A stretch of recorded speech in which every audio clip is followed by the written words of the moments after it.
Yung kailangan na nating i-pull out yung ating matured na modified pag-ibig 2. Kailangan na kasi. Pero at least I tried for 5 years na nag-ipon din dito.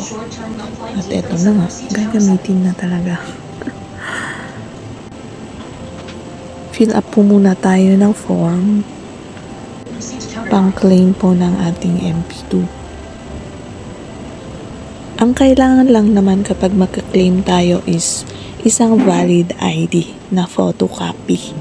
And then, i-fill up po natin yung pang-provident claim for Pag-ibig MP2. Tapos, ayun, ipapasa na po natin sa counter po. Aantayin na lang natin yung numero po natin. Saka po natin ipapasa yung ating form.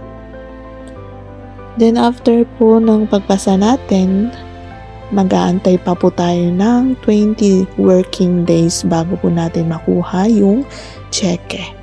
So ganun po yun kapag hindi po online sa pag-claim po natin ng Modified Pag-ibig 2.